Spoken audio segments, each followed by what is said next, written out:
Hello students, मी अक्षता तुमची educator तुम्हा सर्वांचं स्वागत करते ग्लोबल ऑनलाईन प्लॅटफॉर्मवरती. आजच्या सेशनमध्ये MBA-CET 2027साठी आपण प्रिव्हियस इयर क्वेश्चन पेपरची सिरीज घेऊन आलेलो आहोत. This is the part 1. So slowly will be covering all the previous year question papers. So not only just PYQs but कशा पद्धतीचे कॉन्सेप्ट्सचे क्वेश्चन्स एक्झाममध्ये येऊ शकतात आणि काय स्ट्रॅटेजी वापरायची आहे हे पण आपण यामध्ये डिस्कस करूयात. Also, we have come up with a new course for MBA-CET 2027. या कोर्समध्ये तुम्हाला डेली लाईव्ह लेक्चर्स कंडक्ट करवले जातील हिंदी आणि English language, both the languages. Okay. Besides that तुम्हाला याचे रेकॉर्डेड सेशन्स पण प्रोव्हाइड करण्यात येतील, जेणेकरून तुम्ही तुमच्या टाईमच्या हिशोबाने याला पाहू शकाल. Topic wise practice MCQs, full syllabus notes, and full syllabus mock test as well. This full syllabus mock test will help you to boost your confidence, कारण एक्झामच्या लेवलची आपल्याकडची मॉक टेस्ट असतात. ठीक आहे, तर तुम्हाला एक पद्धतीचा कॉन्फिडन्स येईल. Also will be discussing the entire mock test solutions as well. MCQची सिरीज पण प्रोव्हाइड करण्यात येईल. दिलेल्या नंबरला कॉन्टॅक्ट करा टू जॉईन दिस कोर्स. नवीन बॅच स्टार्ट होत आहे 31 ऑगस्ट पासून. So without a further due, let's begin with today's session. इथे तुम्हाला एक स्टेटमेंट दिलेलं आहे. Statement is surrender and join mainstream for safe future. Security agencies tell militants. हे तुमचं वाक्य झालं. This is the statement.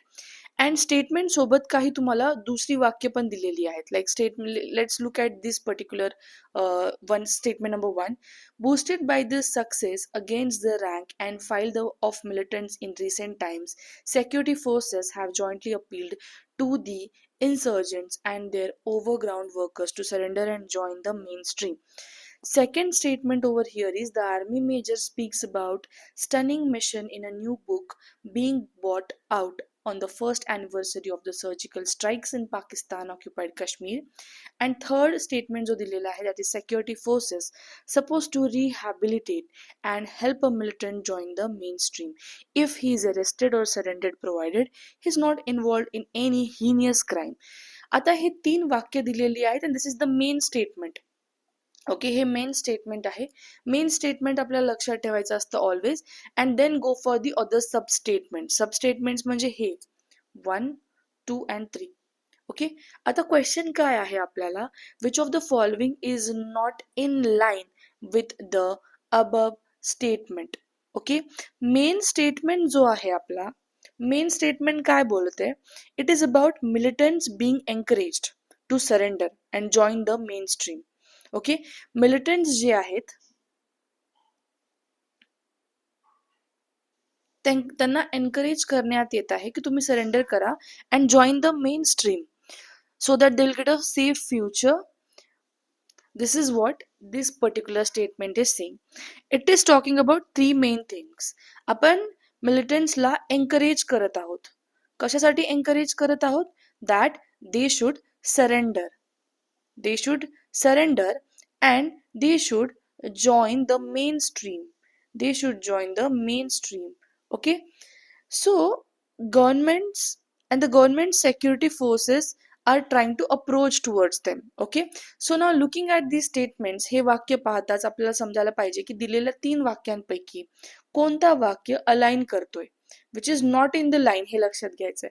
बाकीचे 2 वाक्य असे आहेत जे स्टेटमेंट सोबत जात आहेत. एक असा वाक्य आहे जो स्टेटमेंट सोबत जात नाही, which is not in line असा प्रश्न विचारलाय. So let us understand statement number 1, 2 and 3. थोडासा स्लो घेते to understand the concept of this particular question. So first statement जर मी बघितलं, so what is talking it about, it is talking boosted by success against the rank and file of militants in recent times, security forces have jointly appealed to the insurgents and their overground workers to surrender and join the mainstream. हा जो वाक्य आहे, it is directly connected to the main statement. Main वाक्यासोबत connected आहे. ठीक आहे, ह्याच्यामध्ये main स्टेटमेंटमध्ये आपण बघितलं होतं सरेंडरच्या गोष्टी आणि तुम्ही मेन स्ट्रीम जॉईन करा. And this particular statement number 1 is also talking about surrender and joining the mainstream. Okay, so this particular first statement or the substatement is going with the main statement. It is in line. Okay, so हे in line आहे, तर आपण ह्याला साईडला ठेवूयात. And when it comes to second statement, the army major speaks about the stunning mission in a new book being brought out on the first anniversary of the surgical strike in Pakistan occupied Kashmir. आता हे जर वाक्य वाचल्यास आपल्याला समजतं की new book किंवा army major talking about stunning mission, कुठल्या तरी मिशन बद्दल ते बोलत आहेत. ठीक आहे, नवीन बुक बद्दल बोलत आहे जी फर्स्ट अॅनिव्हर्सरीला बाहेर येणार आहे. ठीक आहे, of surgical strike in Pakistan. This is really irrelevant. मतलब फर्स्ट स्टेटमेंट मेन स्टेटमेंट सोबत हे कुठेच लाईन अप नाही होत आहे.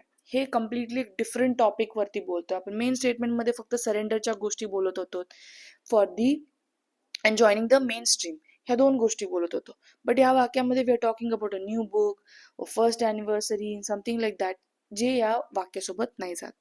थर्ड स्टेटमेंट पाहूयात. Security forces suppose to rehabilitate and help militant join the mainstream if he is arrested or surrenders provided he is not involved in any heinous crime. Yes, this is also a relevant statement for the main statement. Okay, so look here, यामध्ये काय बोलण्यात आलंय हे directly connected आहे का, कारण main statement जो आहे अगेन आपल्याला सरेंडर आणि मेन स्ट्रीम बद्दल बोलत होता. राईट, या वाक्यामध्ये सुद्धा we are talking about please do surrender, rehabilitation and joining the mainstream somewhere or the other, or directly you can say this is connected to our main statement. So this is also a relevant statement. पण आपल्याला relevant पाहायचं आहे का, आपल्याला not in line पाहायचं आहे. Not in line म्हणजे काय, नॉन रेलेव्हंट, कोणता वाक्य मेन वाक्यासोबत जात नाहीये किंवा फिट होत नाहीये. तो फिट नाही होणारा वाक्य कोणता आहे, statement number 1. So option number C, only first is the correct answer for the given question. I hope you have got this. Let's see one more question of same type. They have given us a statement over here. Raising a sting, the waste bomb is ticking for India. Now let us see the other substatements here. What is the meaning of this particular statement? First, the waste bomb is ticking for India. It means जो waste आहे, कचरा आहे, तो वाढत चाललेला आहे इंडियामध्ये आणि त्याला वेस्टचं मॅनेजमेंट करणं हा एक टास्क आहे इंडियासमोर. Right, so if you are not able to manage waste, जर आपण वेस्टला मॅनेज करू शकत नसाल तर आपल्यासमोर खूप एक सिरियस प्रॉब्लेम असणार आहे. हे या वाक्याचा अर्थ झाला. व्हॉट, वेस्ट, कचरा वाढत चाललाय, त्याला मॅनेज करणं खूप डिफिकल्ट आहे आणि मॅनेज नाही होत असल्यामुळे तो एक सिरियस प्रॉब्लेम क्रिएट करणार आहे. हे ह्या मेन वाक्याचा अर्थ झाला. Now looking at the first statement, let us see the first statement. With enormous amount of trash म्हणजे अगेन कचरा, जनरेटेड अॅन्युअली, लँडफिल्स म्हणजे काय, जागा जिथे आपण बेसिकली कचरा डंप करतो, जाऊन कचरा टाकून येतो. ठीक आहे, नदीच्या काठी वगैरे. Landfills are fast running out of space and there will be no space on land for more dump sites again landfill, जिथे आपण कचरा फेकतोय. सो हा जो वाक्य आहे, it is talking about the main statement. Okay, but आपल्याला relevant किंवा इरेलेव्हंट पाहायचं का ते नंतर बघूयात. पण आपल्याला एवढं मात्र समजलंय की पहिला वाक्य जो आहे, फर्स्ट सब स्टेटमेंट जो आहे, तो काय बोलतोय, एनॉर्मस अमाऊंट. एनॉर्मस मतलब जास्त क्वांटिटी ऑफ कचरा जो आहे तो वाढत गेला तर त्यामुळे काय होईल, जो लँडफिल्स आहे जिथे आपण जाऊन कचरा डंप करतो, they will be running out of space. इथे स्पेस नसणारे नवीन कचरा डंप करण्यासाठी. हे ह्या फर्स्ट वाक्याचा अर्थ आहे, जो कुठे ना कुठे आपल्या मेन स्टेटमेंट सोबत जात आहे. वेस्ट वाढत चाललाय, this is our main statement. Right, main statement मी चेंज नाही करणार, इथेच ठेवतोय. सो मेन स्टेटमेंट काय होतं, वेस्ट वाढत चाललाय, मॅनेज करणं डिफिकल्ट आहे, जे सिरियस प्रॉब्लेम क्रिएट करू शकते. आणि first sub statement is going with it. Let's see the second sub statement. The economy promotes production, plastics traders still want to produce more. To counter this, we need a strong material recovery mechanism. Okay, again this is something जिथे आपण कशाबद्दल बोलतो, plastic promotion. Okay, plastic production, sorry. Economy promotes production, plastic trader still wants to produce more. Again आपल्याकडे कचरा वाढत जाईल, हे पण थोडंसं कुठे ना कुठे नॉट लिंक करतं पहिल्या वाक्याला, बट हा plastic is a main reason ज्यामुळे कचरा वाढतोय, वेस्ट वाढू शकतो. सो जे पण सिरियस प्रॉब्लेम पण क्रिएट करू शकतो, तो कुठे ना कुठे पोल्युशन बद्दल बोलते बेसिकली किंवा वेस्ट मॅनेजमेंट बद्दल बोलते.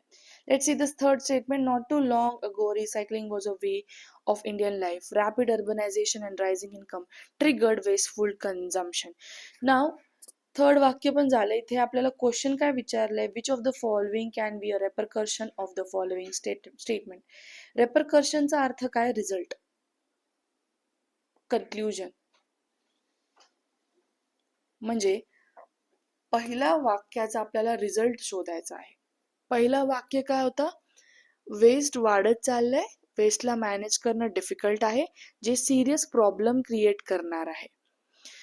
तर वेस्ट वाढत जातंय तर त्याचा रिझल्टंट काय येऊ शकतं, त्याचा रिझल्ट काय येऊ शकतं की वेस्ट वाढत चाललंय तर वेस्ट जिथे जाऊन आपण डंप करतोय ती जागा, it will be running out of space. इथे जागा नसणार आहे डम्पिंग साइट्स मध्ये, राईट. सो फर्स्ट वाक्य जो आहे तो त्याचा रिझल्टंट आहे. आपण क्लिअर कट बोलू शकतो का, कारण वेस्ट वाढत गेल्यावर त्याला मॅनेज करणं, डम्पिंग साइट्सला मॅनेज करणं खूप डिफिकल्ट टास्क आहे. हेच हे फर्स्ट वाक्य बोलते आपलं. म्हणून रेपरकर्शन किंवा रिझल्ट या दिलेल्या मेन स्टेटमेंटचा असणार आहे ऑप्शन नंबर 1 ओनली. म्हणून option number C is the correct answer for the given question. I hope तुम्हाला मी दिलेले दोन्ही क्वेश्चन्स जे आहेत समजले असतील. इथे अशाच पद्धतीने आपण एक एक करून जे आहे क्वेश्चन्स घेऊन येऊयात. मी मॅक्सिमम क्वेश्चन्स ट्राय करते नेक्स्ट व्हिडिओमध्ये अपलोड करण्यासाठी. So yeah, this was end of the session. जर व्हिडिओ पसंत आली असेल तर नक्की व्हिडिओला लाईक करा, कॉमेंट करा, and please do subscribe to the channel if you are new to it. Thank you for joining the session.